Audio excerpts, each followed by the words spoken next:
Okay, so that's a nice question. It has been, after applying for 70 jobs and talking to talent managers over 10 different recruiting companies, this is a question which comes to me very often, and I think we should all of us should be prepared for this. So I have joined BC Place as a concessional stand worker. So this is the kind of job I was thinking of doing back in when I was 21, 22. So it gave me a good vibe to understand the city culture and to interact with every student and probably a career seeker in the city, that how they are grinding and trying to make themselves relevant in this domain probably. Probably I'm from supply chain. One of them was an IT developer who was in BC as a stand worker. Probably he's doing extra shift to make himself comfortable with the customer-facing environment, whereby he can handle close to 100 requests at a time. So that was one of the things I engaged myself with, and that was indirect experience which I wanted to gain. But most important, I enrolled on a project management certification through PMI. And I think PMI is a non-profit organization from the US which organizes the world's one of the highest recognized certification, which is PMP. So working with Kellogg's back in Nigeria, unlike North America, you don't have to be a project manager to do a project manager. I was a supply chain manager. Every individual in my company had to work on some project and continuous improvement. So I had that skill set, but I didn't have the certification. So I got that done in my free time in last 3 months. And I could not complete on my first attempt. I reapplied and I cleared in my second attempt. And secondly, because I'm from supply chain, I did one thing. I again enrolled for ASCM. That's again another North American non-profit organization, and it's a world-renowned certification in supply chain, CSCP. So I enrolled that and I cleared that yesterday with glorifying marks out of 339 out of 350. So this is how I engaged myself in the last 3 months, and I'll not say that I wasted my time. I'll rather say I learned something. I already knew all these things. It's just that now I have a better standing in, at least I'll get a foot in the door because of these certifications. That's how I engaged myself in the last 3 months. Hey, I'm Dan. I'm a designer. I come out being a designer from a background in visual arts, graphic design, and UX design. I've been a product designer for the last 3 years. Right now, I'm in a senior role at a B2B SaaS company called Wavy, but they did layoffs a few years ago, and I'm on part-time now. Boo! So I'm looking for a new opportunity that's more creative and more fun and more exciting to me than B2B SaaS. I'd love to stay in tech in a B2C platform, or go back to my roots in graphic design and jump back into branding, and that's where I'm at. Oh, very impressive. And you see the macro with the microphone. All right, I'm gonna stop this right here, and I restarted it. Does one of our panelists have a follow-up question? All right, I'll get the microphone passed over to Alanna. Perfect. Have you ever done any work in the public sector? never done any. Well, when I lived in Revelstoke, my friend and I started a thing called Revelstoke Clear Shred. So we I did the logo for that. We just did so we have added weekly meetups for people who live in Revelstoke and want to ski with other people in the community. So that was that. That's really cool. Very impressive. Thank you. Any other questions? We look for public sector experience folks sometimes. So yeah, but maybe how about you? Hi, my name is Amok. I'm from India and I have 10 years of experience in growth marketing, 360-degree marketing. And I've been a startup founder myself, sold in the startup, the tech during COVID, been involved in user acquisition, B2B and B2C marketing and go-to-market strategies since then. I came to Canada 7 months ago and have been working with a cloud solutions company as a consultant, but that was really the first job I got after landing there. So, but I'm looking for a more exciting role, which is more creative, more in tune with what I do, and yeah, that's about myself. Thank you. Woo! All right. Great job. We have a question from our panel over here. Oh, Davin's got a question. Perfect. So I'm going to give the mic back to you. So you mentioned something more exciting is what you're looking for. What does that mean? So right now, the organization that I work for, it's good work, but it's specifically dedicated to going to a very niche market, and their SOPs and everything is pretty much set, and I'm not able to use all my skills. The work is pretty monotonous after a point in time, and being a startup founder myself, I like to dabble into creative agency experience also. So I've handled at one point around 7 to 8 clients, a few of them in North America. So I'm looking for something similar, something that has more breadth and bandwidth where I can use all my skills. Are there certain industries that are really intriguing to you, or what? Fintech, health tech, and are the most lucrative ones, because when in my previous gig where I was working for a marketing agency, around 70% of my portfolio was fintech and health tech. So that's an area where I have worked the most. Thank you. You got a lot of interest. Yeah. You mentioned that you're not able to utilize all your skills. What skills are you looking to use? Right, so I would like to work on both aspects of it, so strategy and implementation. To be very specific, forming the entire 360-degree marketing strategy right from go-to-market to scaling down, and then actually digesting that strategy into implementation and running those marketing campaigns, carrying out those tests, exploring newer markets. That's where I really impactful and creative work lies. So those are the skills that I think I would like to explore. Thank you. Hi everyone, my name is Vidya. I'm a UCW student. This is my last term. I will be graduating this September. I'm already working for my CPHR designation, the courses I've taken in the campus, and working for 2 companies as an HR intern. Already I have interviewed so many applicants as a recruiter, and I'm looking forward any HR related roles in the field of pharmaceutical or any healthcare, because I'm already a pharmacist back in my home country, but I switched because of my interest, and yeah, that's it. Thank you. All right, great job. Hello everyone, my name is Abhirup. I'm a recent graduate in MBA in project management from UCW. I have over 5 to 6 years of experience working for the retail, e-commerce and the SaaS industry.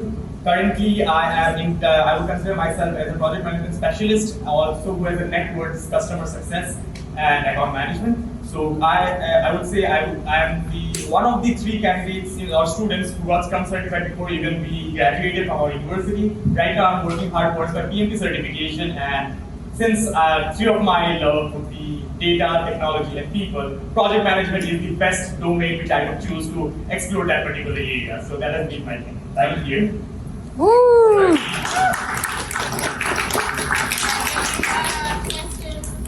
Maybe we've got a question from our panel over here.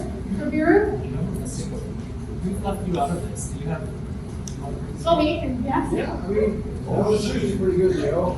I can definitely say, are you looking at that? So you mentioned customer success, or you mentioned? Yes, customer success. And what do you think you're looking at customer success? So I'm looking into roles like customer success manager. So I have had the opportunity to work with the major e-commerce giants back in India. Started off with Amazon in the customer service department. Within 3 months, I got promoted as the SME for the D2DS, that is digital transformation technology, and also for ADS support. And moving forward, I have always been revolving around pilot processes and pilot projects. So I was a department specialized trainer for the concession abuse and audit team, which was a pilot program launched by Hyderabad office in India for Amazon. Later, which succeeded in accumulating a saving of 3.5 million INR for the company, and it was acquired in the Seattle head office since it was a global success. And I was in charge of heading coaching, onboarding, and scrutinizing 170 plus associates to train them from different sites, which was including a home site that was Hyderabad, Delhi, and Coimbatore. Moving forward, I joined BCJobs, that is India's first edutech platform education technology, and that is where I understood the sales and marketing side of what the entire industry is working on. So, and while I was in hardcore field sales and marketing, that is when I understood that okay, I love people, but that is not what I always want to be. I want technology and data to be merged up with the people aspect as well. So next, what I joined is I joined back Amazon as a senior quality specialist for the last mile logistics team, where we were more of handling the backend data for the latitudes and longitudes which are incorrect for the North America, Mexico, and Indian domain. So we tied up with a company called OSM, that is OpenStreetMaps. So Amazon doesn't work with Google. So we don't know why, we never knew why, but it doesn't work with Google. So they tied up with a company called OSM, OpenStreetMaps, which is a similar platform but for enterprise level customers. And we were not only, we had a symbiotic relation kind of a thing. They allowed us to use the platform, and we were helping them to scrutinize all their rectification data and the consolidation of the governance data.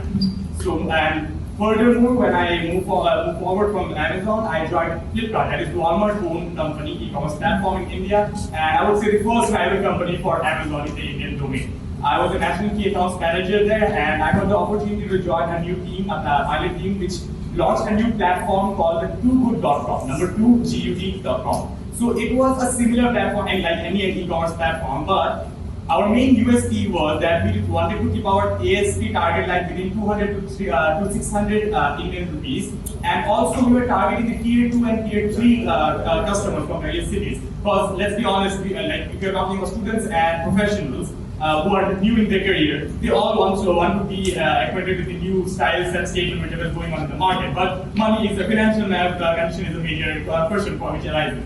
So we try to address that particular point. And also, if you talk about each and every e-commerce company, they always shout out one particular thing, that is customer centricity.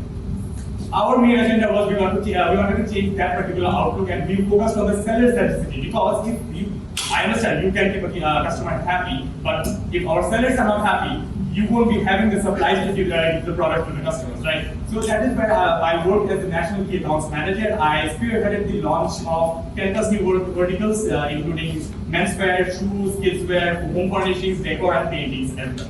So after that, I thought that this is the time to reach a higher level in my career. I need a master's degree. So I decided to come down to Canada and gain international exposure, and I recently graduated. This coming Friday is my convocation, and currently I'm working on my own kind of a small venture, that is anime website for anime accessories known as Planet Gislason. So it's still a beta version. I'm trying to dropship all the things right now, and once it is live, definitely all of you will come to know. A great way of doing this is to kind of just look online, common interview questions, and write down answers for them. Is try and use a method like the STAR method that's making sure that you're really walking through a specific situation, your actual task you took, or the task that you undertook to kind of get action, to get a result. Because quite often, I know folks get nervous and you say like, oh, tell me about a time you did X, Y, and Z at work. And folks say like, oh, what I would do is this, and that's not what I'm asking, and that's not giving me anything to judge your experience on. So if people are asking for specific examples, get used to talking about that in a way that is succinct and kind of fulfills that STAR example. You can look it up online, it's a good one. And yeah, a Canva resume is a great way. My personal pet peeve is if you're addressing a cover letter, don't just address it to your sirs, because then I'll just put you in the reject pile. No, I think that it's okay to ask at the end when would be a good time for me to follow up with you if I haven't heard back from you. Hopefully the recruiter is giving you some sort of timeline about like, okay, I expect to be able to get back to individuals maybe middle of next week or what have you. I know that there are sometimes either that question just doesn't get asked, like it just doesn't naturally come up for whatever reason, but sometimes, you know, the recruiter might be a little worried because maybe they don't even know. Sometimes we work with hiring managers that don't really give us all the information we need, but that's okay to still ask. Like my feedback to the group, my group was really like, it's okay to ask. Sometimes you don't always get the answer you want, but it's okay to ask. As long as it's done politely and in a way that's respectful and in a way that you would want to be asked yourself. So definitely ask the recruiter, when would I be able to hear back from you? Because then you have a bit of a timeline. You can feel a little bit better. And now I'm babbling, so I'm just going to stop. Oh, yeah, another tip to add. And then I have a follow-up question, but you made me think of something. A follow-up to that, I think, is when you're interviewing with someone like us and when you're dealing with a technical team or any other hiring manager, it's a two-way street. So have questions. For your first call with someone like us, if you're doing like an intro or preliminary call, I wouldn't jump right into questions about benefits or salary, even though it's stupid. We all have to kind of do the dance around it. That does make some folks really uncomfortable. But try and think of questions like, what does success look like, you know, for a successful candidate? What's a day like in the role look like? Have some questions to learn more about the work. So if you get the job, you're going to be spending a lot of time there. So that's a kind of addition to yours. So sometimes I'll ask a question and the candidate will answer, and the question is going, or the answer is going on and on and on and on. And if you can feel yourself just talking at the person that is interviewing you, stop for a second, just say, I'm so sorry, like, just be self-aware and just say, do you want me to carry on? Like, I noticed I've been talking a lot. Would you like me to carry on? Sometimes I'll say yes, like everything you are telling me right now is exactly what I want to hear, and I would be asking these questions anyway, so please carry on. Sometimes I would say, no, that's fine, I've had enough, we can move on to the next question. So just be self-aware as you are answering questions, because I do it as well sometimes. If I'm interviewing at a place, I'll hear myself just talking and talking and talking. I'm like, oh my gosh, I'm just going down a rabbit hole here. Like, just take a breather, stop. It's okay to just ask the recruiter, do you want me to carry on? I know I'm talking a lot. And it just shows me that you are self-aware and you're able to kind of recognize when you are talking a lot and kind of ask someone to consider. All right, fantastic tips. Let's give a big round of applause.